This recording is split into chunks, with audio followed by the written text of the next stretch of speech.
For over the past 200 years of civilization, trains have played a major role in the building of our society. Even to this day, trains are one of the most widely used forms of transportation. Whether a subway, passenger car, streetcar, or freight car, most people can say that they have seen, heard, touched, or have even taken a ride on a train during some point in their lives. Though most of us only see trains as merely a means of transportation, one person in particular has a different view that may change your perspective on the railroad industry. I'm Robert West. I am a full-time railroad illustrator, and for the last 41 years I've been doing paintings of trains and North American railroading for railroad corporations, private collectors, companies on the supply side of the railroad industry, and the likes of people such as myself who are foamers. As a matter of fact, I consider myself a trained nut with a paintbrush, plain and simple. I happen to be the world's only professionally recognized black full-time railroad artist, and as the Bible says, to whom much is given, much is required. So I have a unique responsibility to carry on the legacy that I inherited from my grandfathers and my other ancestors that helped build the railroads in South Georgia. My father was a career Air Force man, and I happen to have been born in Great Falls, Montana in the mid-50s. And both my parents were born in South Georgia. My parents decided that it's important that we three kids maintain a strong relationship with our grandparents so that we would know what family was all about. So they brought us south every summer. I had a chance to travel on most major North American highways. And that's where the trains come in, because before the interstate system was built, every single North American highway paralleled a railroad main line, period, plain and simple.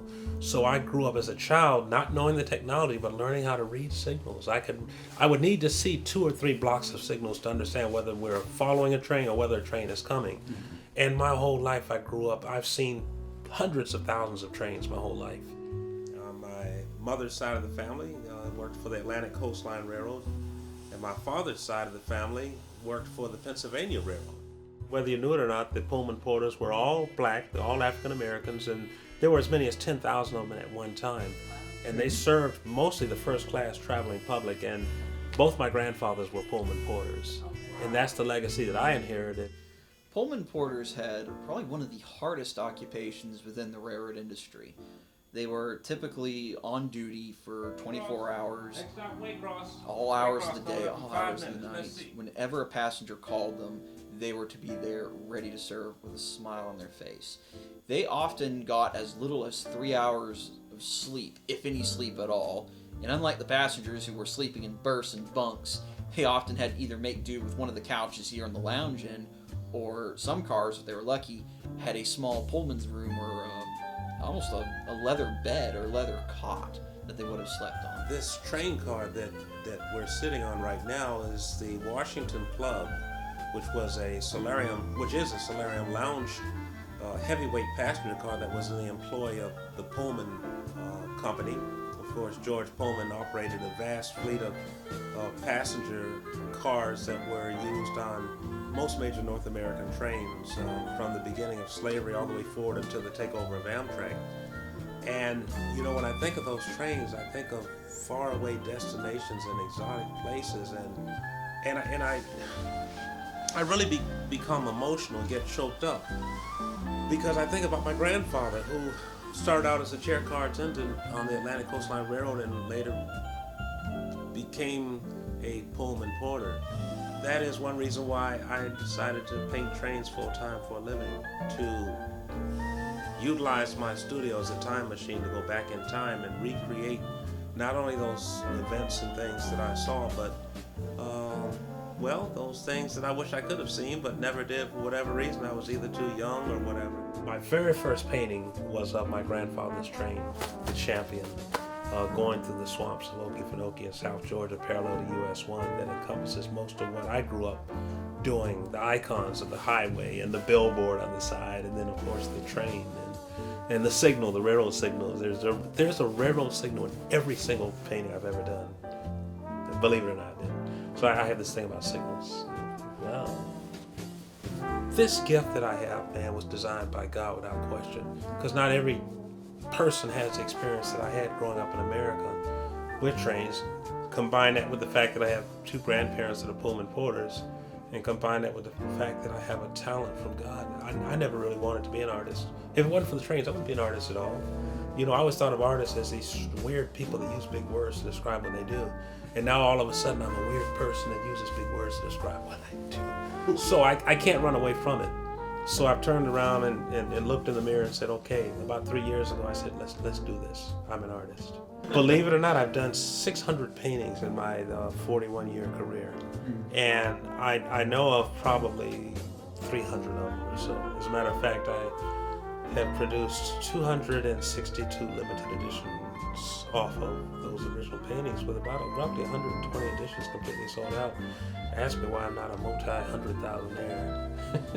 But I put a lot of money back into the business to keep this thing going, and now that I've been single for about 6 years, I'm just now reaching a point whereby I can say, yeah, I'm beginning to see some daylight. Through Robert's art, he has the unique ability to show the history and greatness of the railroad industry. He has paintings all over the world in both corporate and private collections depicting the past, present, and even the future of modern civilization. Robert is well known for giving his presentations of his art at the Amtrak Peachtree Station, various railroad museums, and train shows nationwide, where he has the opportunity to meet new people from all over the country and even the world. We were honored to be invited to Robert's private office, where we were given the chance to sit with him privately as he displayed his favorite paintings that are most dearest to his heart. It was very emotional as we journeyed through history by way of Robert's paintings. Welcome back. Thank you for joining us again. We find ourselves here on America's Great Plains in the middle of Tornado Alley. We're sitting here in the middle of a vast plain of wheat, and you can almost hear the thunderstorm in the background as we retrace our steps and as we continue on our journey. What we're looking at here in this view are the Buffalo Soldiers, 10th Battalion, Alpha Company. These are guys that I truly admire.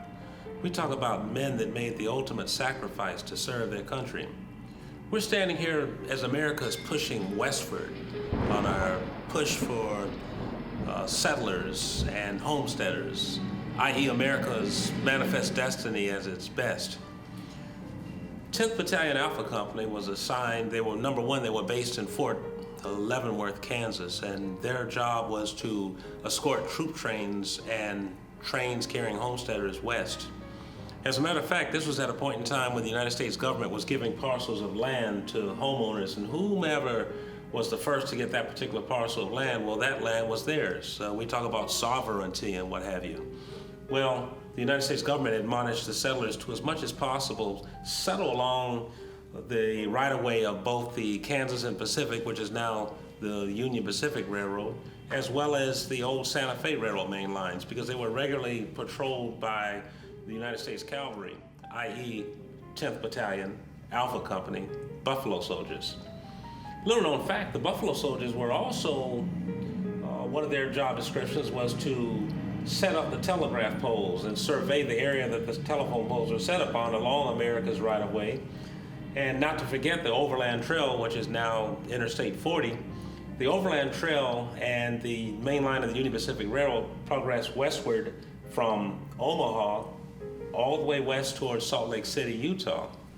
And, well, as part of their overall responsibility of protecting settlers, this particular scene sheds emphasis and sheds light on the fact that what you have first is the thunderstorm. If you can use all of your senses to imagine this intense thunderstorm in the background that have already startled the buffalo, and the buffaloes are in a stampede, will enter the train as it's proceeding westward also. And you can imagine the sound of the reciprocating valve gear of the locomotive and the smoke coming out of the stack, and then the locomotive engineer blowing the whistle and ringing the bell. And then enter the Buffalo Soldiers. As they're escorting the train, you can imagine the hooves of the horse beats hitting the ground, and the buffalo, the sound of the buffalo stampeding in every direction. And then, of course, you have the sound of the trumpeter on the horn saying, I get all excited when looking at this particular painting because there's so much going on.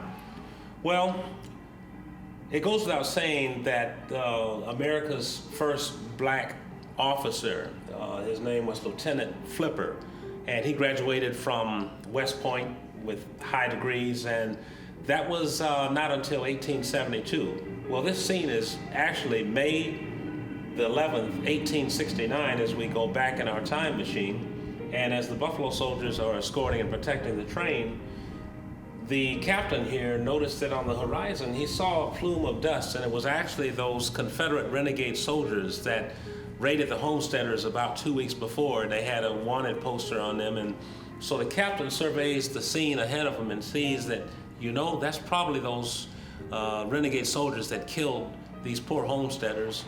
And so he tells the bugler to sound that charge, and he pulls out his saber and charges forward.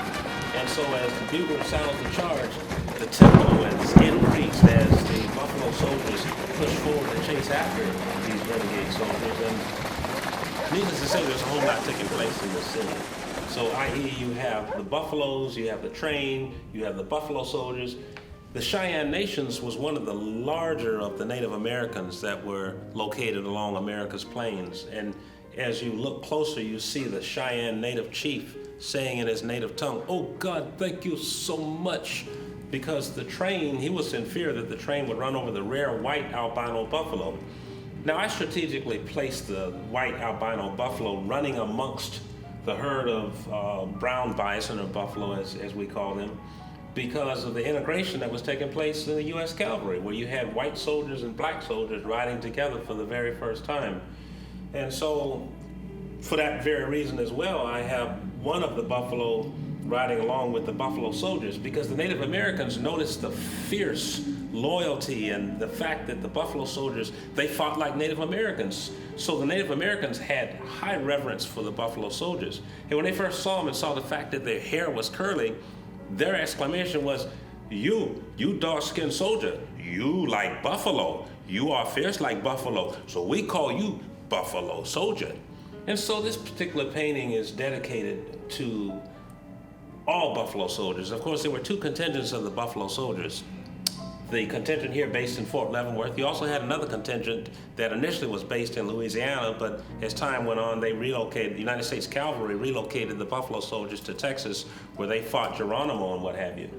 So, well, not only is this dedicated to America's push westward, but it is most importantly dedicated to the Buffalo Soldiers. And so appropriately, this painting is entitled Ready and Forward, and that was the name, that the moniker that they adopted as their company logo, Ready and Forward. So without further ado, I present to you Ready and Forward. Thank you. Now I'm more or less thinking out of the box. You know, I want to capture motion. You're going to start seeing future paintings that, you know, you'll see trains blurred and all kind of weird things, you know, avant-garde railroad artwork, you might call it. And the absolute best is yet to come. I haven't even come close to reaching my potential as an artist. There's so many things I want to do. Thank you. I hope that you have enjoyed our journey through time. Catch us next time as we embark on another adventure aboard the Steel Rails Express with Robert West. All aboard!